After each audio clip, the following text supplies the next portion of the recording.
Good evening dear students, कैसे आप लोग। जैसा कि आप सभी छात्र छात्राएं लगातार मेरे को कमेंट्स उसमें लिख रहे थे, सर आरआरबी जेई का बैच स्टार्ट कर दीजिए। आरआरबी जेई के अंतर्गत नॉन टेक्निकल का जो पोर्शन है जल्दी से जल्दी कवर करा दीजिए। उसी के संदर्भ में मैं आज से स्टार्ट करने जा रहा हूं। आज से आपका आरआरबी जेई का नॉन टेक्निकल बैच प्रारंभ हो रहा है। आरआरबी जेई के अंतर्गत सब प्रथम में आपको साइंस स्टार्ट करने जा रहा हूँ, क्योंकि आप चाहे आरआरबी जेई का एग्ज़ाम उठा लीजिए, चाहे अन्य एग्ज़ाम जो भी रेलवे के एग्ज़ाम में सबसे ज़्यादा उसमें साइंस पूछी जाती है। जबकि अभी आरआरबी जेई के एग्ज़ाम में आपको साइंस के 30 क्वेश्चंस एंड 30 नंबर की साइंस आ रही सीबीटी फर्स्ट स्टेज में, यानी फर्स्ट स्टेज के एग्ज़ाम में आपको 30 नंबर के क्वेश्चन आ रहे हैं। अब साइंस के क्वेश्चन आते किस प्रकार के? पहला, साइंस के क्वेश्चंस आएंगे कंसेप्ट के आधार पर, कंसेप्ट, और कंसेप्ट के साथ साथ इस कंसेप्ट के आधार पर डेली लाइफ में जो भी कंसेप्ट एप्लीकेबल है इस साइंस के आधार पर, यानी डेली लाइफ में जो साइंस के कंसेप्ट है, यानी कि वो डेली लाइफ में किस प्रकार से एप्लीकेबल है, वह क्वेश्चन आपसे सबसे ज़्यादा एग्जाम पूछे जाते हैं। जबकि रेलवे के अंतर्गत अन्य जो क्वेश्चंस आते हैं न्यूमेरिकल, और जो न्यूमेरिकल जब भी आप सॉल्व कर पाओगे जब आपके कंसेप्ट बिल्ड होंगे। कैसे होंगे? कंसेप्ट इसके क्लियर होंगे। तो याद रखिए, आप लोग जुड़े रहिए और जो भी डाउट्स है सारे क्लियर कर लीजिए साइंस के अंतर्गत। अब आपके सारे सब्जेक्ट में कवर करूँगा धीरे धीरे, टेंशन मत लीजिए। चलिए, साइंस के अंतर्गत पहले ही चैप्टर आपका लाइट में स्टार्ट करने जा रहा हूँ। क्या? लाइट, प्रकाश, जिसको बोलते हैं हम लोग प्रकाश। अब देख लो, कोई भी वस्तु हमको दिखाई दे रही है, वो क्यों दिखाई दे रही है, क्यों हम महसूस कर पा रहे हैं कि वस्तु है। देखिए, लाइट क्या है? एक प्रकार की एनर्जी है। क्या है? एनर्जी है। अब A suppose that G object रखी हुई है, कोई सी भी ऑब्जेक्ट है। क्या है? ऑब्जेक्ट। ये आपका रेज यहाँ से आ रही है, माना यहाँ से रेज आ रही है, कोई रेज ए है आपकी, माना सनलाइट यहाँ से आ रही है, ठीक है, या रेज आ रही है, सनरेज यहाँ से आ रही है और इस पे इंसिडेंट होती है ऑब्जेक्ट पर, और यहाँ आपकी आई है। क्या है? आई। और ये रिफ्लेक्ट रेज जब इसके पास, आई के पास जाती है, तभी आप फील कर पाते हो कि कोई ना कोई ऑब्जेक्ट रखी है, अर्थात उस ऑब्जेक्ट को देख पाते हो। तो एक तरह से लाइट क्या है? एक ऊर्जा है जो कि हमको sensation of site,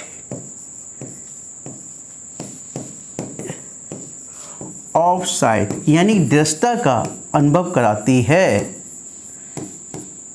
sensation of site का अनुभव कराती है। अब इसमें देखिए, इसकी यूनिट तो आप जानते ही हो, साइंस के वो लाइट के प्रकाश है ना, लाइट यानी प्रकाश के वेग। प्रकाश का वेग जो होता है 3 × 10⁸ मीटर पर सेकंड जो है वैक्यूम में, यानी निर्वात में। कैसा है? निर्वात में 3 × 10⁸ मीटर पर सेकंड है। अब यानी कि जो स्पीड ऑफ द लाइट है सबसे ज़्यादा किसमें? वैक्यूम में। किसमें? वैक्यूम में। इसके बाद जो इसकी स्पीड है 2.25 × 10⁸ मीटर पर सेकंड, ये आपकी वाटर में है। इसके बाद 2.04 × 10⁸ मीटर पर सेकंड, ये आपकी है तारपीन के तेल में। तारपीन के तेल में। और कई बार आपसे पूछ लिया जाता है कि आपसे क्रम में लगाने के लिए दे दिया जाए कि सब, यानी स्पीड के क्रम में लगाइए, तो आपको यदि मालूम होगा तो सॉल्व कर ले जाओ क्वेश्चन, ठीक है। अब देखिए, कैरेक्टरिस्टिक ऑफ लाइट, कि लाइट की कैरेक्टरिस्टिक क्या है। पहले तो सभी लोग जानते हैं कि लाइट ट्रेवल्स, यानी light travels in straight line, यानी प्रकाश एक स्ट्रेट लाइन में ट्रेवल करती है, यानी प्रकाश एक सरल रेखा में गति करता है। It travels in straight line, straight line यानी कि सरल रेखा में गति करता है। दूसरा पॉइंट, प्रकाश निर्वात में भी गति करता है, आपको मालूम होना चाहिए। तो प्रकाश जब निर्वात में गति करता है तो एक प्रकार से इलेक्ट्रोमैग्नेटिक वेव्स है। कैसी है? इलेक्ट्रोमैग्नेटिक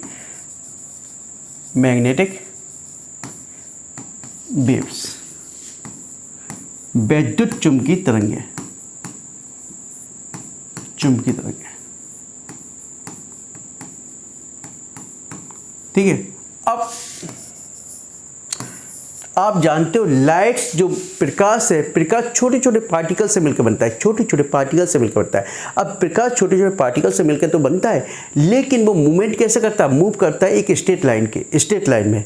तो जो मूव करता है पैकेट में, यानी कि उसके अंदर दो कैरेक्टरिस्टिक हो गई। कैसी? एक तो उसके पास पार्टिकल की हो गई कि वो लाइट जो फॉर्म करता है पार्टिकल्स के रूप में बनता है, जबकि दूसरी कैरेक्टरिस्टिक हो गई उसकी वेव के रूप में। कैसी होगी? वेव के रूप में। तो लाइट के अंतर्गत दो कैरेक्टरिस्टिक है, एक पार्टिकल्स की, क्योंकि लाइट जो प्रकाश है पार्टिकल से मिलकर बनता है। दूसरी, जब ये संचरण करता है यानी प्रोपेगेट करता है यानी गति करता है, मूवमेंट करता है, तो कैसे करता है? वेव के रूप में करता है। कैसे? वेव के रूप में, वेव के रूप में करता है। तो we can say light has the dual nature, यानी कि इसको ड्यूअल नेचर है, लाइट के ड्यूअल नेचर यानी दोहरी प्रकृति है ना, ड्यूअल नेचर। 14, आइंस्टीन महोदय ने कहा, आइंस्टीन महोदय ने कहा जो प्रकाश है छोटे छोटे पैकेट्स के रूप में चलता है, यानी the light moves in small या light travels in a small packet, यानी small पैकेट।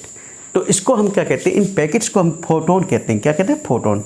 यानी प्रकाश छोटे छोटे पैकेट के रूप में चलता है, जिसको हम फोटोन कहते हैं। इसके अतिरिक्त लाइट के अंतर्गत interference of light,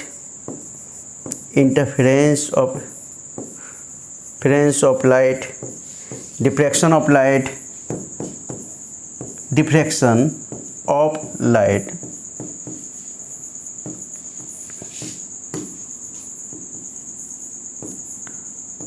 polarisation of light,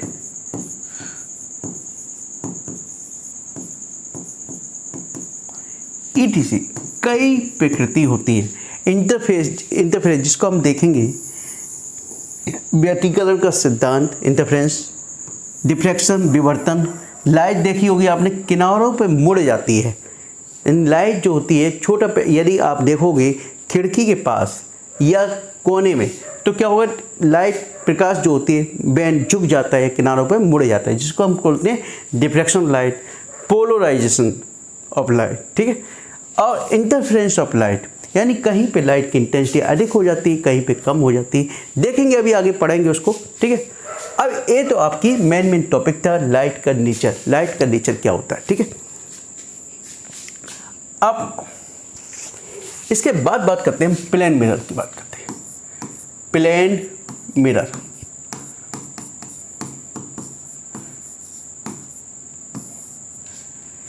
शीशा देखते हो ना, चेहरा देखते हैं हम लोग। चेहरा जब देखते हैं तो उसमें क्या होता है? मिरर होता है। मिरर कैसा होता है? प्लेन होता है। प्लेन मिरर की बात चल रही तो प्लेन मिरर होगा। ठीक है। अब प्लेन मिरर में ऊपर वाला हिस्सा गिलास का होगा। क्या होगा? गिलास। जबकि नीचे इस पर लेप कर दिया जाता है। क्या कर दिया जाता है? लेप कर दिया जाता है। ये लेप हो सकता है चांदी की परत या पारा की परत। इसका लेप कर दिया जाता है, जिससे कोई भी लाइट जो इंसिडेंट होती है, जो लाइट यानी रेज इसके ऊपर इंसिडेंट होती है, तो वो उसकी पावर इंटेंसिटी कम ना हो, यानी वो उसकी पावर यानी लॉस ना हो, उसकी जो रेज है उसकी एफिशिएंसी में या इंटेंसिटी में लॉस ना हो, जिसके कारण इस पर क्या करते हैं? पीछे क्या यानी परावर्तक रिफ्लेक्टेड जो सरफेस है उसके पीछे हम क्या करते हैं? चांदी अथवा पारा का लेप कर दिया जाता है। क्यों कर दिया जाता है? क्योंकि जो उसकी इंटेंसिटी है लाइट की वो या रेस की वो कम ना हो। ठीक है। अब आपने देखा आपने देखा कैसा इमेज बनता है आपको। भाई आप शीशे में, यदि मैं इस जो लिखा हुआ है इसको मैं शीशे में देखूंगा, प्लेन मिरर में देखूंगा, तो क्या होगा, प्लेन मिरर में कैसा दिखाई देगा, इन्वर्टेड, उल्टा दिखाई देगा। ठीक है, उल्टा दिखाई देगा, उल्टा दिखाई देता, नहीं देखा कैसा, उल्टा। अब पहली प्रॉपर्टी तो यही हुई। दूसरी, जितनी बड़ी ऑब्जेक्ट है, साइज ऑब्जेक्ट है, जितना बड़ा साइज है ऑब्जेक्ट का, उतनी ही बड़ी इमेज दिखाई देगी, इमेज ऑफ ऑब्जेक्ट। याद रखिए, आप लोग चेहरा देखते हो ना, आप लोग चेहरा देखते हो, चेहरा देखते हो, अपनी ऑब्जेक्ट भी देखते हो। जब अपने यानी कि ऑब्जेक्ट यानी इमेज देखते हो ऑब्जेक्ट की, है ना, जो यानी जो साइज, जिस साइज का ऑब्जेक्ट है उसी साइज की इमेज आपको उसमें मिरर में दिखाई देगी। तीसरा, यदि आप बी बेग से शीशे की तरफ जा रहे हो, कैसे, शीशे की तरफ, तो ऐसा लगता है कि 2B बेग से यानी डबल बेग से आप उधर से आ रहे हो, यानी इमेज यानी शीशे में ऐसा लगता है कि 2B बेग से आप वापस आ रहे हो। ठीक है, यानी बी बेग से आप ग्लास की यानी मिरर की ओर जा रहे हो, तो ऐसा लगता है कि 2B बेग से आप मिरर से आ रहे हो। हमेशा जो इमेज बनेगी वो मिरर में कैसी बनेगी, पर्दे के पीछे बनेगी। कैसी, पर्दे के पीछे बनेगी, पर्दे के पीछे। आपने देखा है ना, पर्दे के पीछे ही बनती है। और जो इमेज होती है वो वर्चुअल होती है। कैसी होती है, वर्चुअल होती है, रियल नहीं होती है। कई बार एग्जाम पूछा जाता है, जो प्लेन मिरर में इमेज बनती है वो इमेज कैसी होती है, कैसी होती है, वर्चुअल होती है। ठीक, और वो पर्दे के पीछे बनती है। देखिए यहीं पे कंसेप्ट आ जाता है रियल इमेज और वर्चुअल इमेज। अब तुमने देखा होगा स्क्रीन पे जो इमेज बनती है, स्क्रीन पे आपने देखा सिनेमा घरों में स्क्रीन पे जो इमेज बन रही है, स्क्रीन पे या प्रोजेक्टर से इमेज बन रही है, वो कैसी है, रियल इमेज है। कैसी है, रियल इमेज। जबकि वर्चुअल इमेज आपकी कैसी है, जो पर्दे के पीछे बनती है, ग्लास में, मिरर में बन रही है, पर्दे के पीछे। इसमें क्या होता है, रियल में क्या होता है, जैसे कोई रेज, कोई भी किरण जब ग्लास पे इंसिडेंट होती है तो हमको पता चलता है कि हमें निश्चित रूप से मालूम पड़ जाता है कि वह उस दूसरे बिंदु से आती हुई प्रतीत होती है। जबकि इसमें ऐसा नहीं हो पाता है। इसको मैं बताऊंगा मैं अभी कंसेप्ट के साथ दूसरे, लेकिन मैं अभी आपको ये बता दूं, रियल इमेज स्क्रीन पे बनती है, जबकि ये वर्चुअल इमेज हमेशा पर्दे के पीछे बनेगी। ठीक है, अब आ जाएंगे नेक्स्ट टॉपिक, कॉनकेव मिरर।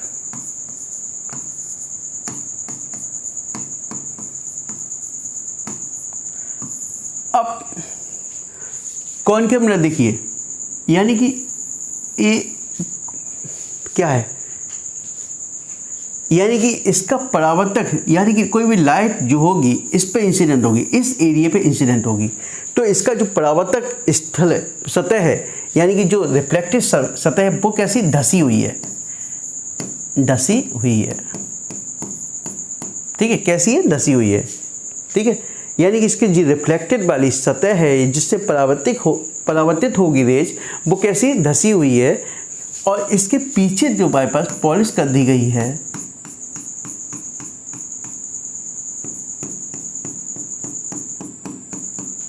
ठीक है। अब जब ये धसी हुई है तो जो भी रेज आती हैं तो उनको क्या करता है, कन्वर्जेंट करता है, इकट्ठा कर लेता है। तो जिससे क्या होता है, इसको कन्वर्जेंट मिरर के रूप में भी जाना जाता है, कन्वर्जेंट मिरर, या अभिसारी, क्योंकि रेज इस पर फैल नहीं पाती है। अभिसारी मिरर, दर्पण। ठीक है, ये तो हो गया आपका कॉनकेव मिरर के। अब कॉनकेव मिरर का एप्लीकेशंस क्या है। ठीक है, आप जब शेविंग बनाते हैं यानी दाढ़ी बनाते समय हम किसका यूज़ करते हैं? इसका कॉनकेव मिरर का यूज़ करते हैं। दूसरा, नाक, कान, गले के डॉक्टर भी इसी मिरर का यूज़ करते हैं। आपने देखा है गाड़ी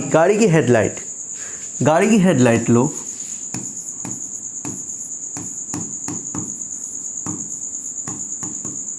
सर्च लाइट लो,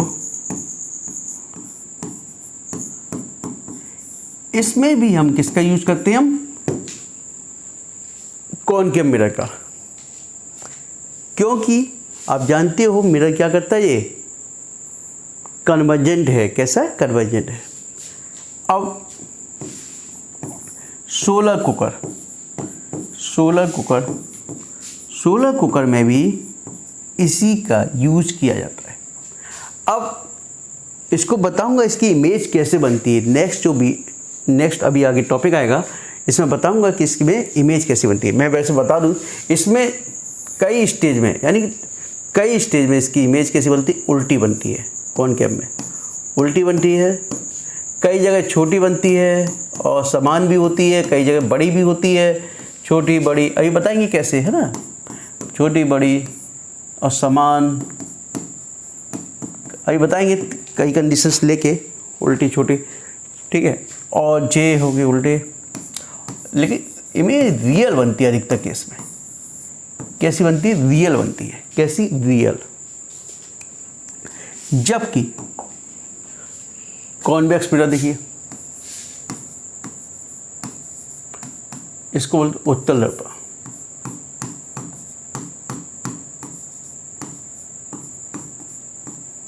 दर्पण, ठीक है। कॉन्वेक्स मिरर, अब जैसे नाम से मालूम पड़ रहा है ना। अब देखिए इसका जो परावर्तक सतह है, ठीक है, परावर्तक यानी इससे रिफ्लेक्ट होगी, वो कैसी? उभरी हुई है। कैसी? उभरी हुई है। जबकि आपने देखा इससे पहले जो कॉनकेव था, कॉनकेव की जो परावर्तक सतह थी वो कैसी थी? एक चम्मच के आकार की थी। कैसे? चम्मच के आकार की। तो चम्मच में यानी कि चम्मच देखा जाए स्पून वाला भाग होता है जी, क्या है? कॉनकेव मिरर की बात है। कैसा? Concave mirror. जबकि इसमें क्या है? नीचे बाहर वाला भाग, जे देखिए, जे वाला भाग यदि लेंगे तो कैसा होगा? कॉन्वेक्स की बात है। तो जी क्या हो गया? भाग कॉन्वेक्स की लगे जी अपने,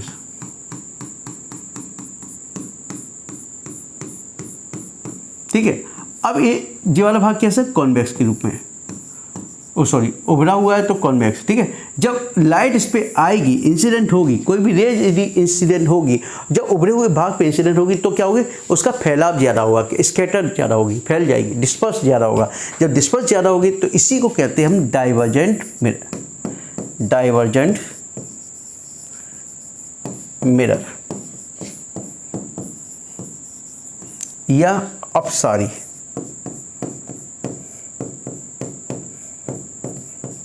ठीक है। अब इसके एप्लीकेशन देखो। पहला एप्लीकेशन एक्चुअली क्या है, जो उत्तल दर्पण है यानी कॉन्वेक्स मिरर जो है, यानी काफ़ी अधिक एरिया को छोटे से भाग में कवर कर लेता है। तो आपने देखा जो गाड़ी में, फोर व्हीलर में या बाइक, मिरर होता है, मिरर जिसमें हम पीछे का ऑब्जेक्ट देखते हैं। मिरर जो होगा जिसमें गाड़ी में, फोर व्हीलर देखा अपने पीछे का बैक ऑब्जेक्ट देखते हैं, पीछे गाड़ियाँ देखते हैं, तो उसमें हम किसका यूज़ करते हैं? मिरर। फोर यानी व्हीकल में, है ना, व्हीकल में किसका यूज़ करते हैं? मिरर का। बैक मिरर जो होता है किसका यूज़ करेंगे हम? कॉन्वेक्स मिरर, ठीक है। दूसरा पॉइंट आपने देखा स्ट्रीट लाइट में हम किसका? कॉन्वेक्स लेंस का, मिरर का यूज़ करते हैं। क्यों करते हैं? क्योंकि जानते हो कि ये अधिक से अधिक एरिया में स्कैटर्ड हो जाता है। तो हम स्ट्रीट लैंप में या स्ट्रीट लाइट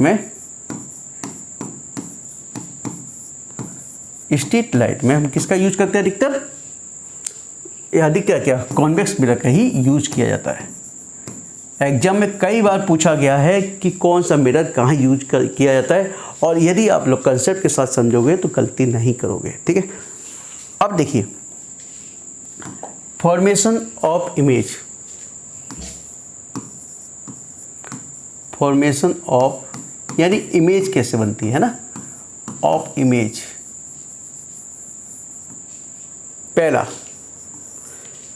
पहले देखो किसके लिए, कॉनकेव मिरर के लिए, किसके लिए चली, कॉनकेव मिरर के लिए।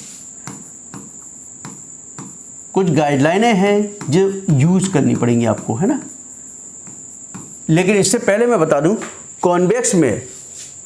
कॉन्वेक्स में जो आपकी मिरर थी, कॉन्वेक्स में जो आपकी इमेज थी, कॉन्वेक्स मिरर में इमेज थी, पहले तो आपने देखा वर्चुअल इमेज बनेगी, उसमें वर्चुअल बनेगी, सीडी बनेगी, वर्चुअल सीडी और छोटे, यानी याद रखिए कॉन्वेक्स मिरर में वर्चुअल बनेगी, सीडी बनेगी, छोटी बनेगी, ठीक है। जबकि कॉनकेव में ये वर्चुअल की जगह रियल हो गई थी, सीडी की जगह इन्वर्टेड हो गई थी यानी उल्टी, और छोटी की जगह अलग अलग साइज की बनेगी, ठीक है। अब इमेज फॉर्मेशन देख लो, ठीक है। कुछ गाइडलाइनें हैं, गाइडलाइन या रूल, ठीक है, rule for the image formation, ठीक है, या रूल। अब देखिए उससे पहले ये देखिए,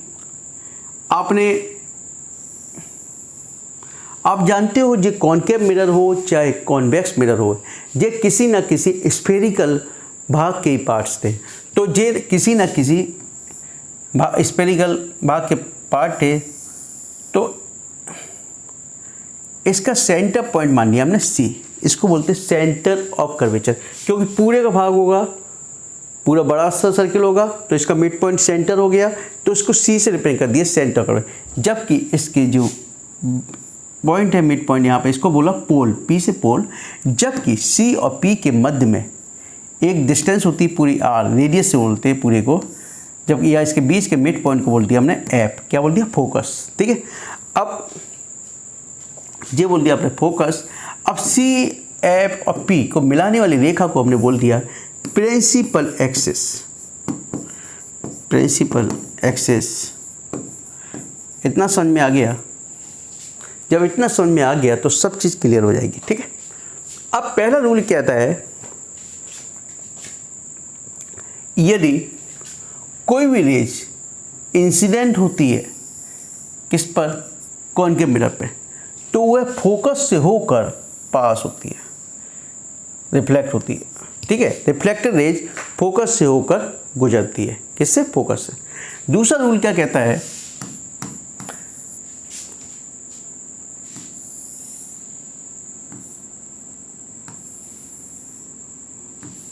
P F C, C F. दूसरा रूल कहता है कि कोई भी रेज यदि पोल पर इंसिडेंट होती है, पोल पर इंसिडेंट होती है, तो वो अपोजिट डायरेक्शन में ही उसी तरीके से रिफ्लेक्ट हो जाती है, ठीक है। तीसरा रूल क्या कहेगा, तीसरा रूल कहता है आपका, इसको थोड़ा साफ कर दे रहा हूँ मैं। तीसरा रूल कहता है आपका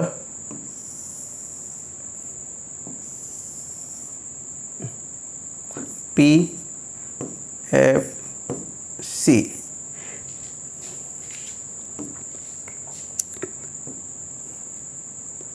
यदि कोई भी रेज फोकस से होकर इंसिडेंट होती है, फोकस से होकर गुजरती है, तो रिफ्लेक्टेड रेज पैरेलल हो जाती है प्रिंसिपल एक्सिस के। ये देखिए प्रिंसिपल एक्सिस ये है, तो रिफ्लेक्टेड रेज इसके प्रिंसिपल एक्सिस के पैरेलल हो जाती है। नेक्स्ट पॉइंट,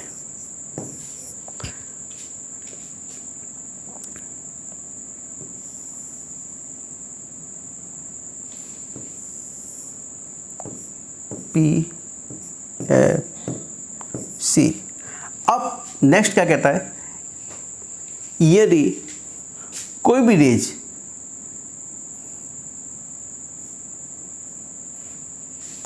यानी सेंटर ऑफ कर्वेचर से होकर गुजरती है, माना ये सेंटर ऑफ कर्वेचर ये है, इससे होकर ये गुजर रही है, तो जैसे ही इंसिडेंट रेज है, तो वापस से भी rays, reflected rays centre of curvature से ही वापस होगी, याद रखिए। यानी सेंटर ऑफ कर्वेचर से यदि रेज इंसिडेंट हो रही है तो वापसी वाली रेज भी उसी डायरेक्शन में वहीं से बैक होगी, रिफ्लेक्टेड रेज।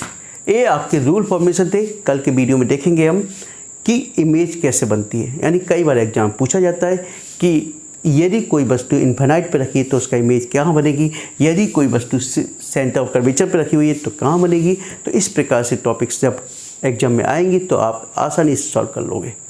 मैं एक बार देख लूँ वीडियो कितना रिकॉर्ड हुआ।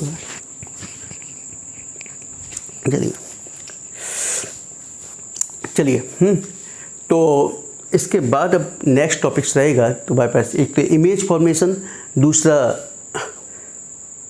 दूसरा रिफ्लेक्शन ऑफ लाइट, इसके बाद इमेज फॉर्मेशन रहेगा, रिफ्लेक्शन ऑफ लाइट रहेगा, और रिफ्लेक्शन ऑफ लाइट के साथ रिफ्रैक्शन ऑफ लाइट। यानी ये तीनों टॉपिक्स नेक्स्ट वीडियो में कवर करूँगा। आप लोगों को कोई भी डाउट से कृपया कमेंट्स में लिख कर मुझसे पूछ सकते हो। और जो स्टूडेंट पहली बार देख रहे हैं मेरे चैनल को, कृपया चैनल को सब्सक्राइब कीजिए और अधिक से अधिक शेयर कीजिए। Okay, thank you, good night.